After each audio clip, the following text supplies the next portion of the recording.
Muito bem, meio-dia, 19 minutos, meio-dia 19, sábado 30 de março de 2024. Estamos estreando hoje o nosso programa, o nosso podcast Trocando uma Ideia. Depois de algum tempo parado, conseguimos aí, graças a Deus, voltar ativa com o nosso programa. E o nosso convidado especial para reestrear o programa, Padre Romário, que congrega aqui na Comunidade Católica de Itacarambi. Estamos no período da Semana Santa, a gente vai bater um papo com ele. Você que está nos assistindo, eu aproveito para pedir para compartilhar aí, curta a nossa live, o nosso programa e compartilhe com seus amigos para que mais pessoas possam nos assistir. Aproveitar também para agradecer aos nossos patrocinadores, a Cerâmica Serran, a Microsim, também a Açaiteria Uai Delícias, o Plano de Assistência Familiar Bom Pastor, o Super Smart Azevedo e também o Sacolão Supermercado e Sacolão Popular. E eu já dou aqui uma boa tarde para o padre, agradecendo por ter aceito o convite. Vamos bater um papo aqui super bacana, super descontraído. Seja bem-vindo, padre. Muito obrigado, Rildo, pelo convite.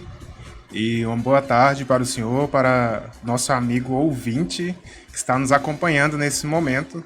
Deus abençoe a todos, sobretudo a nossa comunidade católica de Itacarambi, mas também saúdo a todos os itacarambienses de qualquer religião. Deus abençoe a todos. A gente está na Semana Santa, padre, tá uma correria danada, né, para vocês que estão lá organizando desde domingo passado, né? Sim, inclusive tem um grupo lá na igreja, o pessoal do coral já estão ensaiando para a Santa Missa de hoje, da Vigília Pascal, um momento muito importante para a nossa comunidade católica. Inclusive quero deixar um abraço para eles, mandar um abraço para Dona Lourdes, que está me esperando, me aguardando para aquele delicioso almoço. Deus abençoe, Dona Lourdes. Bacana. Ô padre, eu queria que você contasse um pouco da sua história, sua trajetória de vida até chegar ao sacerdócio. Como é que foi desde a infância, adolescência e até chegar aos dias de hoje? Sim, sempre bem incentivado pela família para participar da catequese como um bom cristão. Os pais sempre colocam seus filhos na catequese. Sempre tive esse apoio dos meus familiares. E com o tempo, a vocação ela vai surgindo assim, vai ocorrendo o despertar vocacional. Primeiro ele surge no ambiente familiar. Mas, na verdade, primeiro o chamado ele vem de Deus em nossos corações, lá desde o princípio da nossa existência. A gente precisa entender também que Deus ele nos faz o chamado primeiramente à vida. Somos chamados à vida. E ali, naquele momento da concepção também, nós podemos entender que a nossa missão já é apresentada por Deus. Inconscientemente, nós já sabemos o nosso desígnio, a nossa missão de vida aqui neste mundo. Claro que não podemos entender também como se fosse um destino a ser traçado, como se fosse tudo pronto e acabado. Deus nos chama. Nós precisamos ir ao longo da nossa existência descobrindo qual é de fato o desígnio de Deus para nós e corresponder. A partir do momento que a vocação, o chamado de Deus, ele vai ardendo no coração, nós vamos correspondendo com este sim. Sempre mediado pelo livre-arbítrio. Deus nos chama. Cabe a cada um de nós respondermos de acordo, sim ou não. E a gente nós devemos arcar com as consequências deste chamado. Tem até uma canção que eu acho muito bonita, ela diz mais ou menos nesse sentido, a letra da canção: é fácil dizer sim, é fácil dizer não, mas dói depois do sim e dói depois do não. Mas, cumprindo essa missão, seguindo o desígnio de Deus para a nossa vida, a tendência é só esperar e viver a felicidade, porque com Deus tudo é possível e a graça de Deus ela é sempre operante e providente em nossas vidas. O senhor foi criado, então, num seio familiar católico, desde sempre? Sim. Minha família esse católica... processo facilitou, então? Facilitou muito. Mas meus pais nunca eles incentivaram ser padre. Uhum. Isso tem que ficar claro também. Foi até uma surpresa para eles, porque eles notavam vocação, notavam que era um adolescente que sempre estava, não perdia um domingo de missa, estava sempre envolvido na catequese, com grupos de jovens, mas eles nunca incentivou assim, você deve ser padre. Eles sempre deixavam na liberdade, e até mesmo quando chegou ali no período de discernimento mesmo, quando se conclui o ensino médio, eu fui fazer experiência de vestibulares, vim para a Januária tentar no Instituto Federal. Eu achava muito interessante a área das agrárias, agronomia. Prestei o vestibular no Instituto Federal de Januária, passei. E naquele ano de 2008, por aí, eu comecei nesse processo de discernimento também. Foi um período muito, assim, conturbado na minha vida, porque estava meio dividido. Vocação e essa questão de fazer outras experiências como prestar vestibular. Fiz o vestibular no ano de 2008, passei, fui estudar agronomia no Instituto Federal em 2009, mas foi um período assim também decisivo para a minha vida, que ali pesou muito na balança. Continuar a faculdade de agronomia ou seguir a vocação presbiteral. Assim eu fui acompanhado também pelo padre na época, o pároco da catedral, e fiz o discernimento. No ano seguinte, eu tranquei a matrícula de agronomia e adentrei no seminário, no processo de discernimento vocacional, de fato, na primeira fase, que é o propedêutico. É um período de iniciação em que você faz, de fato, o discernimento se vai continuar ou não. Em seguida, decidi mesmo seguir fazendo filosofia e teologia até concluir o período formativo e ser ordenado primeiro diácono e em seguida presbítero para a Igreja de Nosso Senhor Jesus Cristo. Muito bem, o senhor disse que foi criado, né, num seio familiar católico, e isso de uma certa forma facilitou, né, no processo, nas escolhas, até mesmo sem a forçação de barra da família. Mas quando não tem isso, é mais difícil para a pessoa, porque tem a questão também de abrir mão de muita coisa, né, para se entregar à vocação. Sim, nem todo mundo, tem vezes, não acontece um fenômeno assim, um fenômeno, como se diz, não é um fenômeno sobrenatural.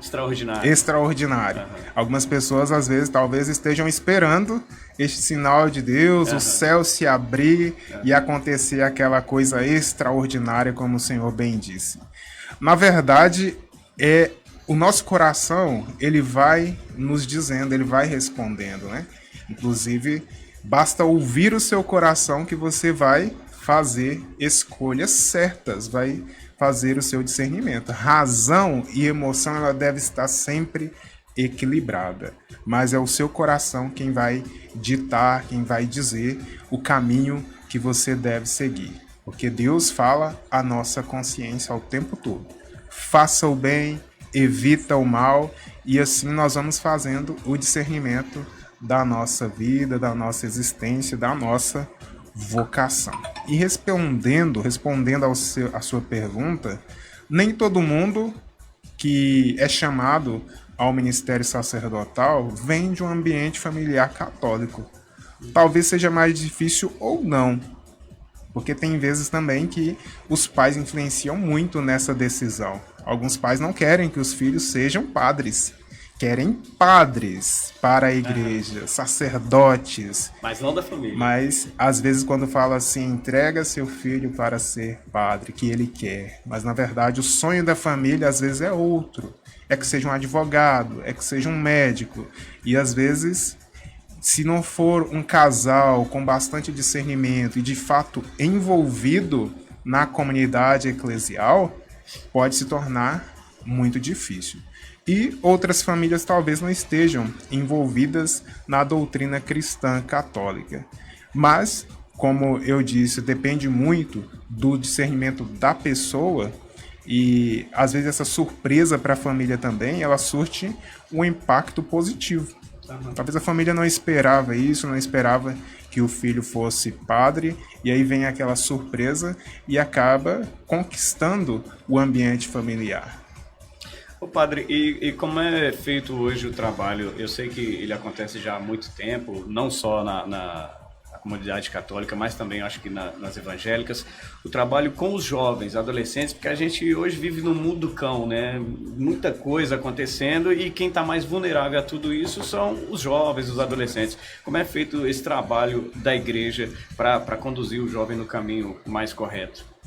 Sim, temos vários movimentos pastorais também que ajudam nesse trabalho com jovens e adolescentes. Se tratando de vocação, tem a pastoral vocacional. Também temos grupo de jovens, como em nossa paróquia, o que está atuante mesmo é o EAC, a gente chama de EAC, aqui na nossa diocese. Encontro de Adolescentes com Cristo. É um movimento da igreja que tem sortido muito efeito em nossa comunidade paroquial de Itacarambi. Os adolescentes estão muito bem envolvidos, engajados, e é perceptível o quanto isso fez bem para eles e para a nossa comunidade paroquial. Tivemos o apoio do grupo do EAC de Januária, que também é muito atuante, já vem há mais de 30 anos realizando esse trabalho na catedral, em nossa diocese de Januária. Eles deram esse suporte para nós e surtiu um efeito muito positivo, que nós já podemos colher esses frutos ao longo de um ano. Eles já estão muito empenhados também no próximo encontrão do EAC, que irá acontecer em setembro, para trazer novos adolescentes para o interior da igreja, para fazer aquela mesma experiência que eles fizeram com o Cristo. O senhor citou aí mais trabalhos internos, né, da igreja. Você acha que é possível também, ou se já há parcerias com outros órgãos que possa ajudar também nesse trabalho com a juventude? Em que sentido? Quais parcerias? Governo municipal, polícia militar, esses órgãos, conselho tutelar, esses órgãos que trabalham com o cuidado com o jovem. Sim. Ao longo da dinâmica da nossa paróquia, nós sempre contamos com o apoio sempre da Prefeitura Municipal, mas no suporte. Certo. A Secretaria de Educação sempre deu esse suporte para nós. Nós somos muito gratos a essa questão, ao apoio municipal nesse trabalho de evangelização. A nossa comunidade paroquial, ela é muito grata por todo o apoio que nós recebemos. Quando nós solicitamos, sempre somos bem atendidos, sempre fomos bem atendidos. Agora eu vou tocar num assunto, eu não sei se é polêmico, né? Depende da sua interpretação. Sim. Os padres popstar, né? Chamados padres popstar, houve uma onda na época do padre Marcelo, depois vieram outros, né?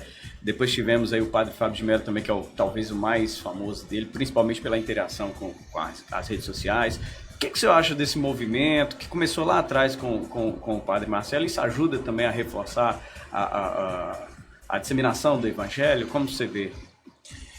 Eu não vejo como um aspecto negativo. Eu vejo sempre como algo positivo. Se é para a evangelização, a serviço do reino de Deus, nós devemos usar desses mecanismos. São os novos areópagos de evangelização. Seja pelo Facebook, seja pelo WhatsApp, seja pelos outros meios de comunicação como Instagram, Twitter. Se é para o bem, se é para a evangelização, então que continue. Deus abençoe todos eles que estão aí nas redes sociais, que tem esse carisma também, né, que chega a um grande número de pessoas.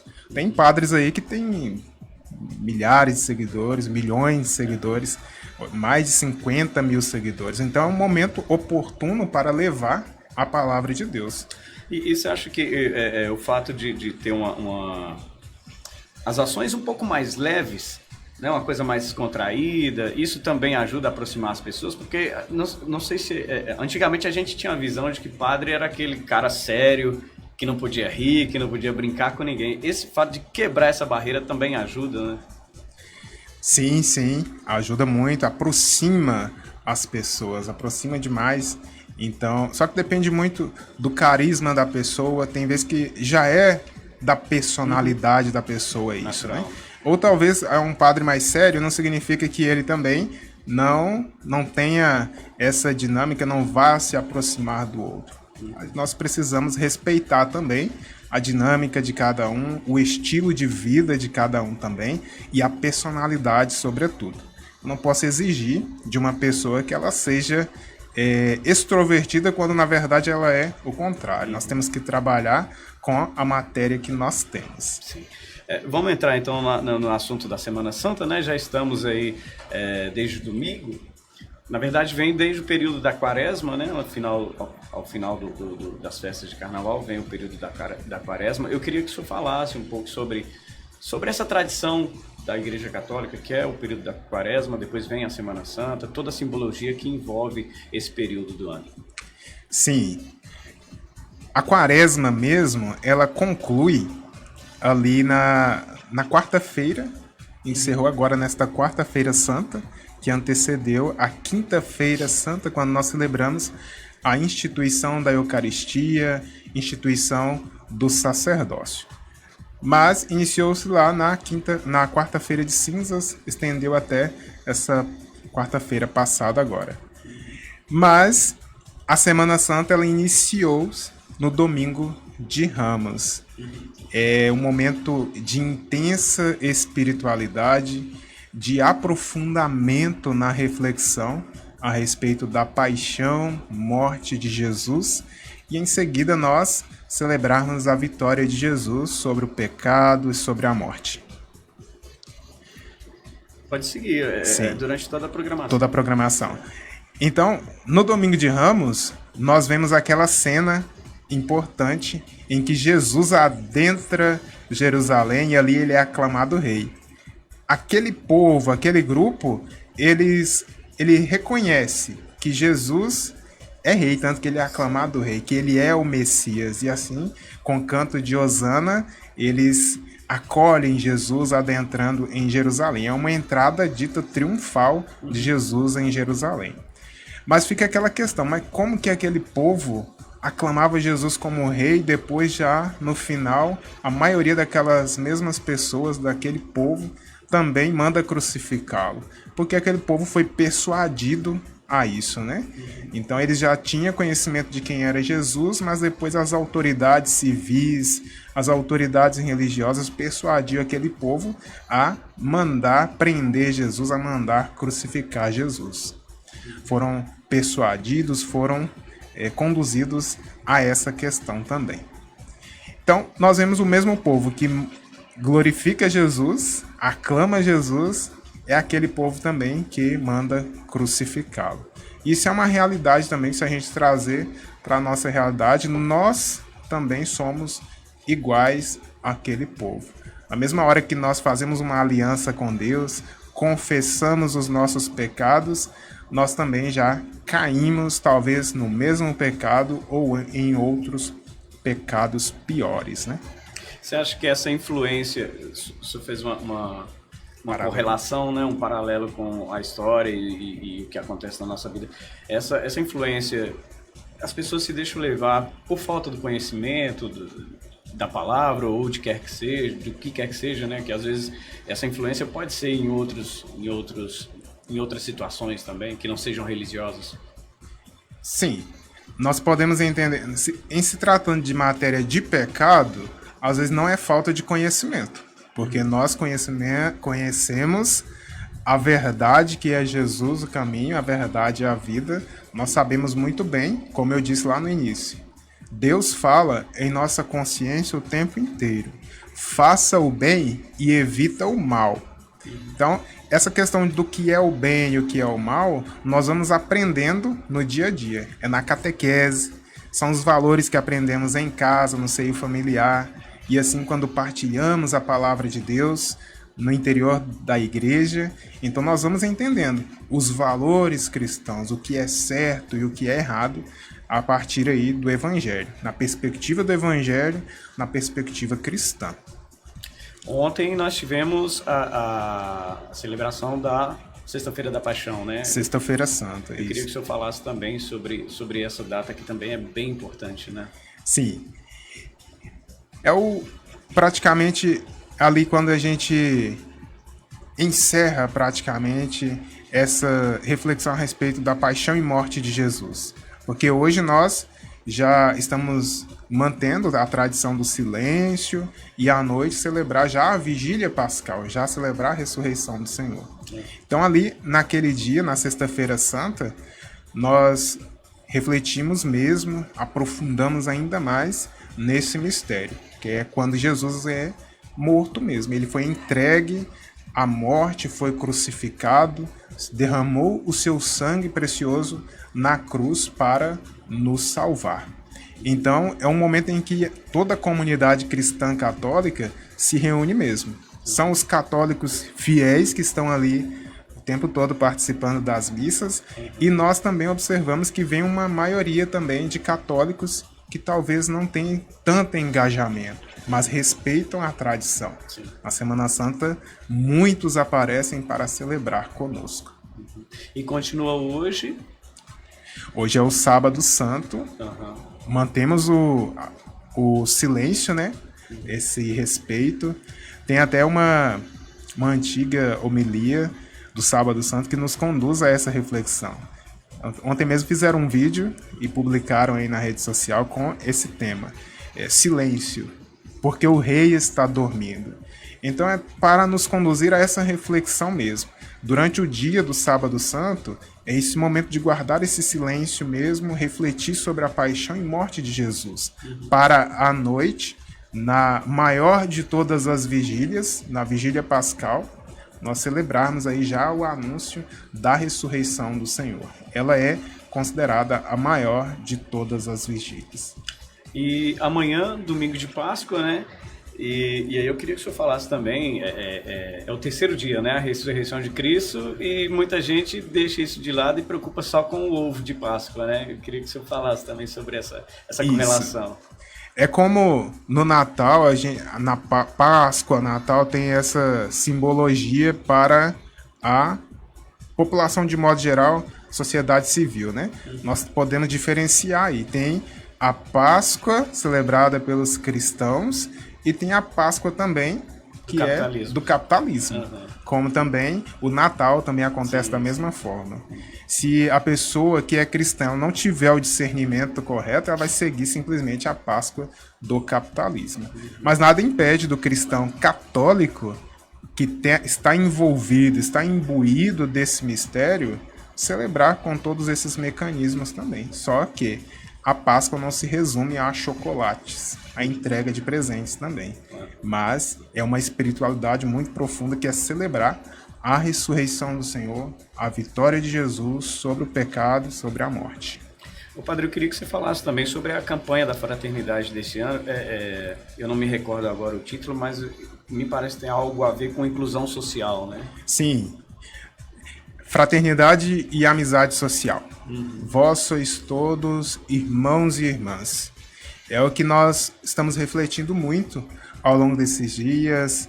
A igreja como um todo vem trazendo para a reflexão, até mesmo para a gente tomar consciência a respeito da diversidade que existe em nosso mundo, sobretudo em nossa comunidade eclesial também.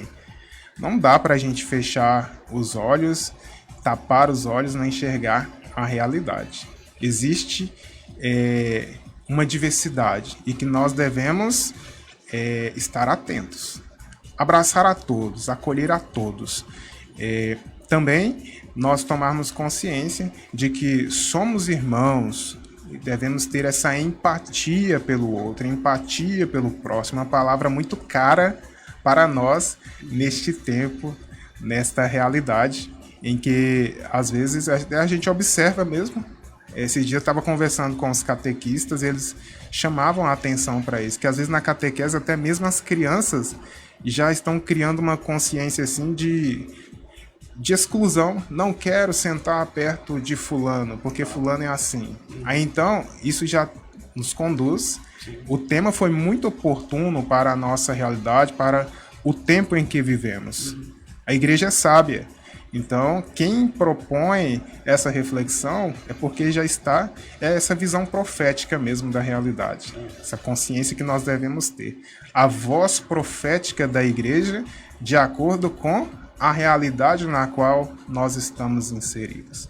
Então, nós devemos manter essa fraternidade, essa amizade social, não só entre os cristãos católicos, mas ter uma visão de mundo mais tranquila, mais livre, mais aberta, acolhendo a todos que se achegarem até nós, indiferente da sua raça, da sua cor, indiferente da sua religião ou o que quer que seja.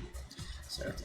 Ainda sobre esse assunto, padre, de que maneira você vê tantos acontecimentos, quer dizer, não é de agora, né? Já vem ao longo da história da humanidade, mas em algum momento da nossa vida a gente imaginou que talvez isso pudesse diminuir mais, né? Violência, guerra, fome. Sim. E aí veio o período de pandemia, onde a gente percebeu muita solidariedade por conta de algumas pessoas.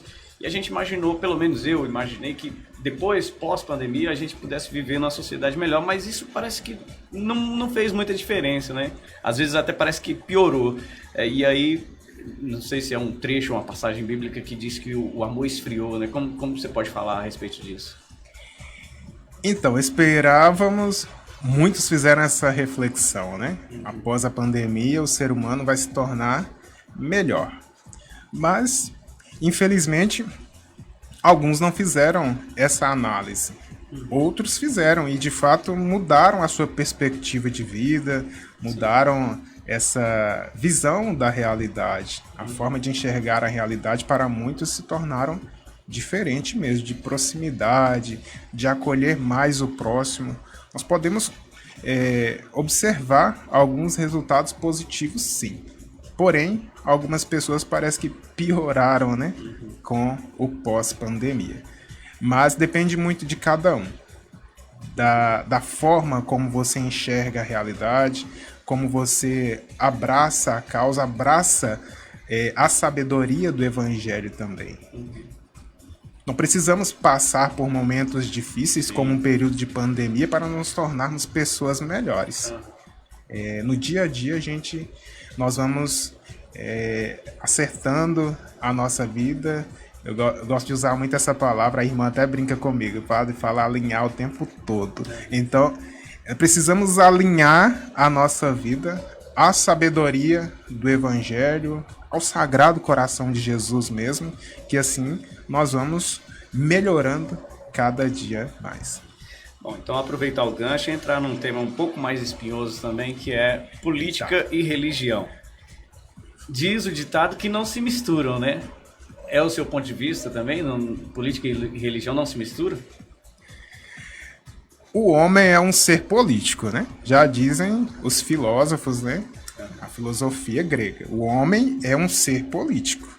Então, a religião é constituída por homens, seres humanos. Então, nós não escapamos dessa realidade. Está no dia a dia. Né? Está no dia a dia. Nós estamos envolvidos. Porém, a igreja, ela não é partidarista. Ela não assume um partido político, ela não apoia determinado partido político.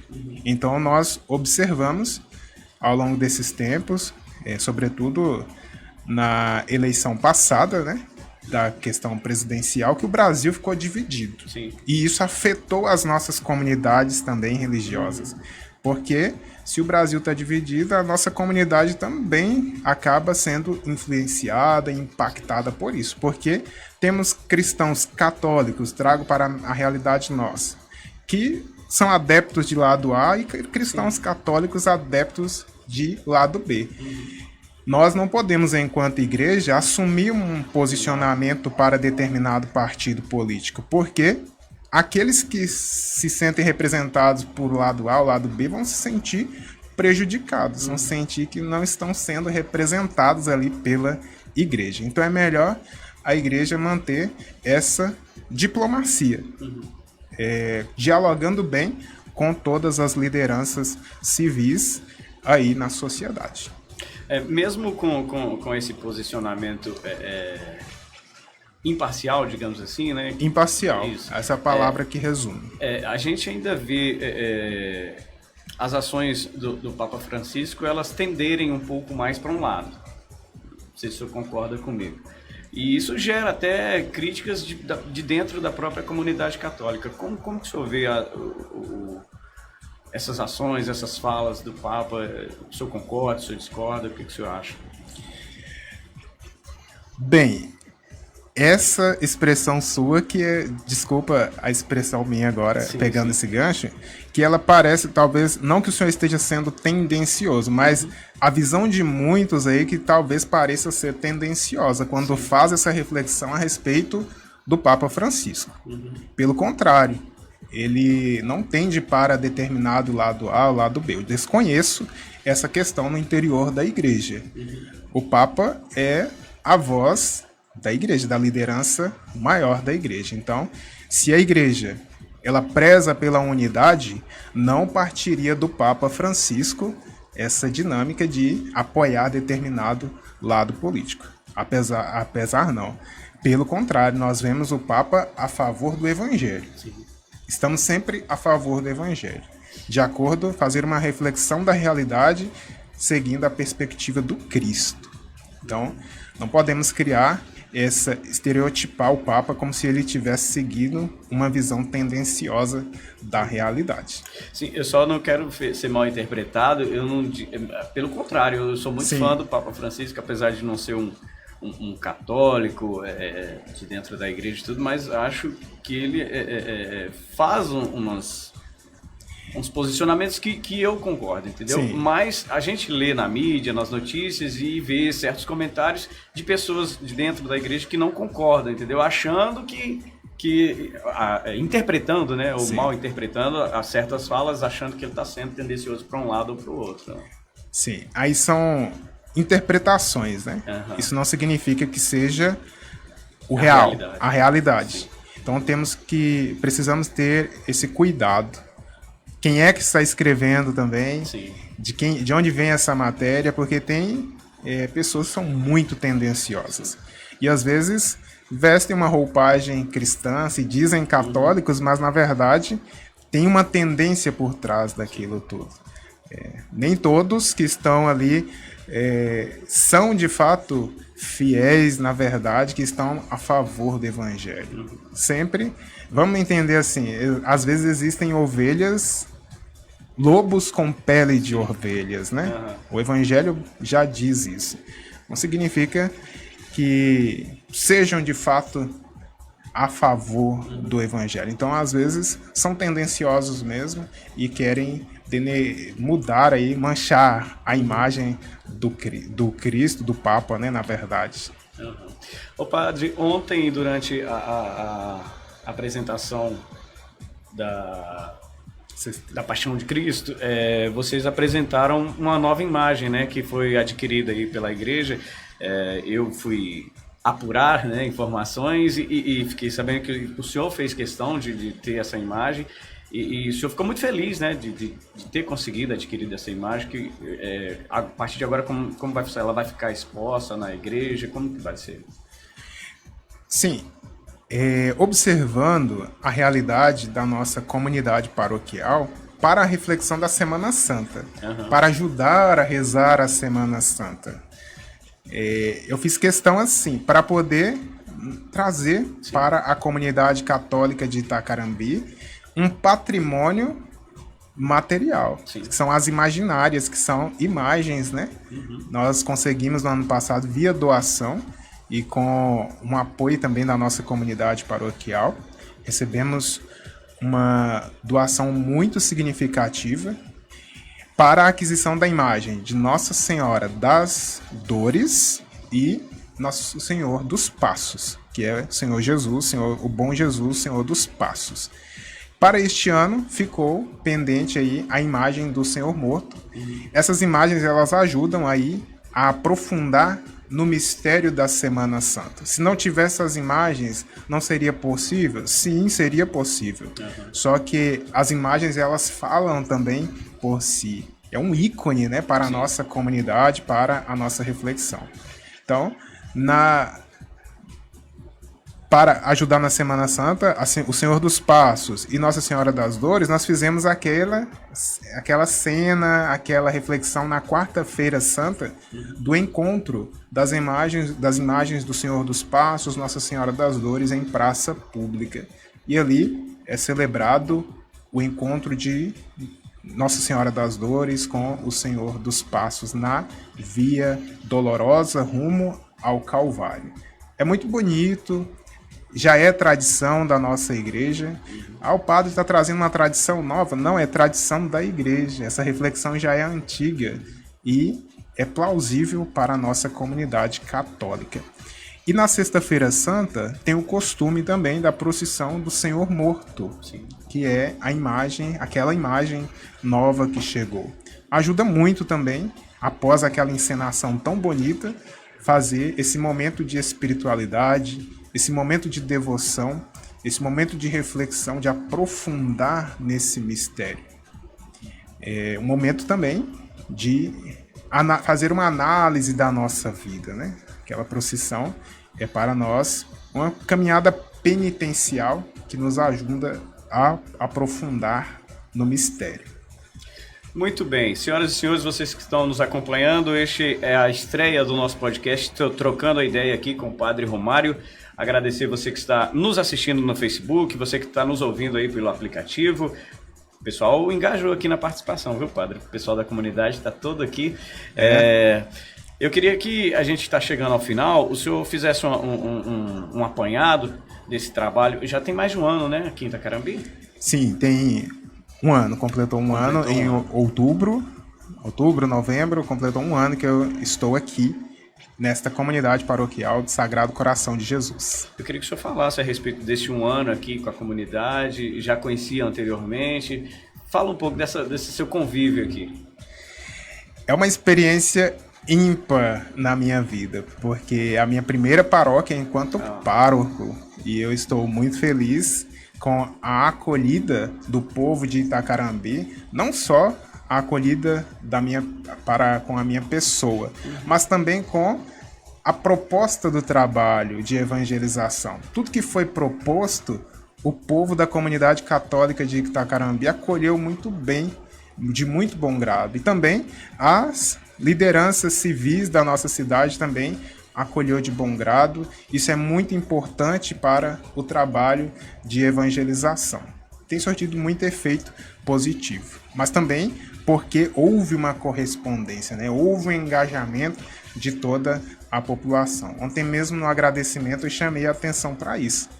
É um povo criativo, um povo engajado, um povo dedicado a essa questão da evangelização. Eu tiro meu chapéu para todos. Ontem tirei o chapéu para a equipe que preparou toda aquela encenação. Mas hoje eu tiro o meu chapéu primeiramente para as lideranças da nossa comunidade cristã católica.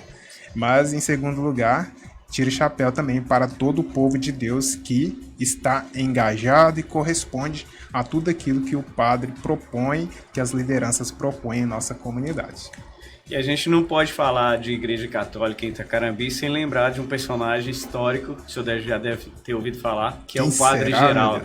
Padre Geraldo. Padre Geraldo é patrimônio, né, da nossa cidade. Eu queria que o senhor falasse o que o senhor ouviu já do Padre Geraldo aqui.